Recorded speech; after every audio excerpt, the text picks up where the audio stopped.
Nós já conversamos aqui com você sobre terceirização da atividade fim. Tem causado divergência? Tem. Por esse motivo, nós temos trazido aqui mais de uma pessoa para falar a respeito do tema. Tá certo? Hoje, quem está aqui conosco, gentilmente, é a advogada doutora Fabíola Marques, que também é professora da Pontifícia Universidade de São Paulo. Doutora Fabíola, muito obrigado pela gentileza, prazer em conhecê-la. Muito obrigado, Fabíola. Fabíola, qual é a sua opinião a respeito, então, dessa terceirização da atividade fim? Então, a terceirização é uma forma de transferir uma atividade de uma empresa para outra.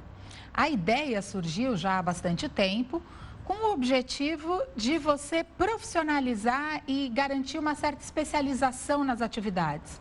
Então, se eu tenho uma atividade como, por exemplo, a educação, eu sou uma escola, eu posso terceirizar atividades que não estejam vinculadas a essa minha finalidade. Então, eu quero terceirizar a limpeza.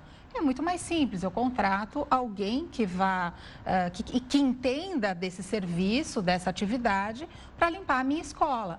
Então, isso é possível. Então, hoje, o que nós temos? Uma súmula do Tribunal Superior do Trabalho, que é a súmula número 331, que estabelece algumas regras a respeito da terceirização. E diz que é possível a terceirização desde que ela não seja atividade fim. E dá como exemplos a limpeza, a manutenção, a conservação, né, das atividades da empresa, enfim, e também a vigilância. Desde que, obviamente, essas não sejam as atividades principais das empresas. Agora, descobri uma coisa, mas se pode terceirizar algumas, por que não pode terceirizar a atividade fim? É que hoje em dia, a terceirização, a gente não consegue mais brecar a terceirização. E a ideia é justamente para garantir um resultado melhor. Se você for terceirizar a sua atividade fim, a sua atividade principal, quer dizer, não há sentido de você ter um intermediário. Porque veja só, quando eu contrato um empregado, eu contrato para realizar atividades da minha empresa.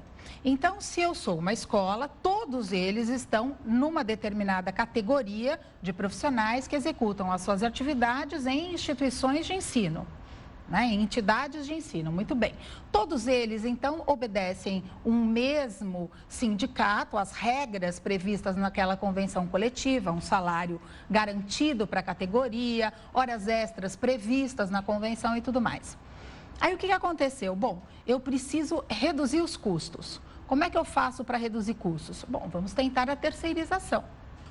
A terceirização, então, ela mudou o seu objeto e, ao invés de trazer uma especialização, ela acabou caracterizando uma forma de você reduzir o custo. Porque quando eu terceirizo uma atividade, eu deixo de ter aquela pessoa como meu empregado.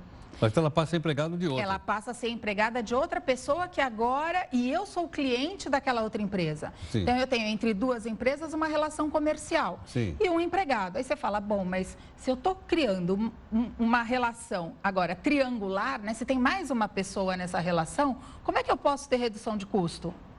Tem mais alguém para ganhar? Tem mais uma empresa? Aí que está a jogada. Quando eu terceirizo uma atividade, aquele empregado, ele deixa de ser meu. Portanto, ele não precisa mais obedecer às regras da minha convenção coletiva, da minha categoria. Mas ele não continua na mesma categoria? Não. Agora, ele muda? deixa de ser profissional das escolas, por exemplo, no nosso exemplo, e passa a trabalhar apenas e tão somente na limpeza.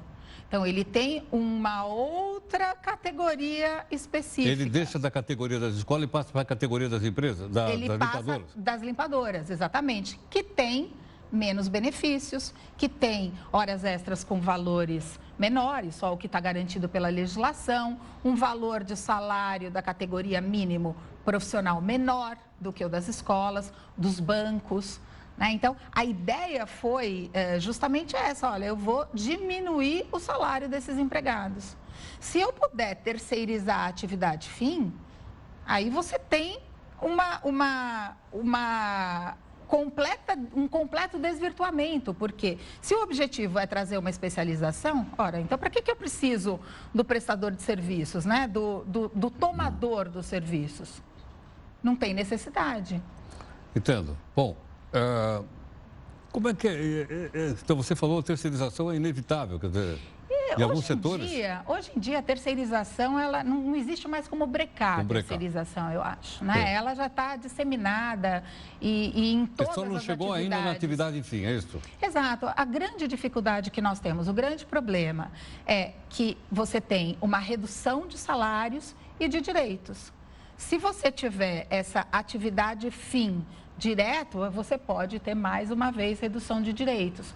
Por quê? Por mais que a tomadora seja responsável pela empresa, ela tem uma responsabilidade subsidiária.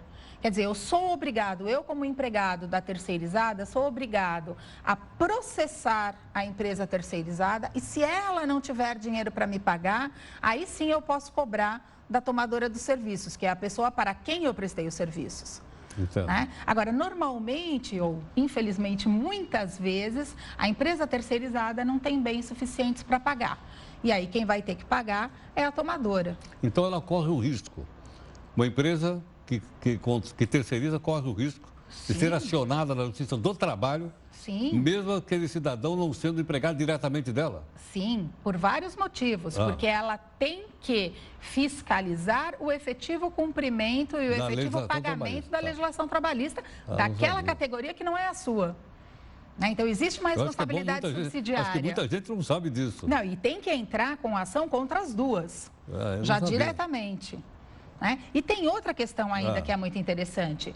O empregado terceirizado, ele pode ingressar com uma ação dizendo, olha, na verdade, eu trabalhava para a terceirizada, mas eu recebia ordens diretamente da tomadora.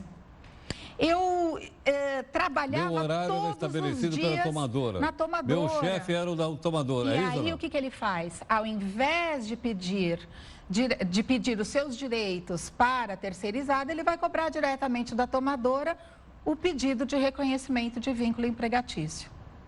Olha, então, para a empresa também é um risco. Ela tem nós temos conversado com várias pessoas aqui, a favor e contra.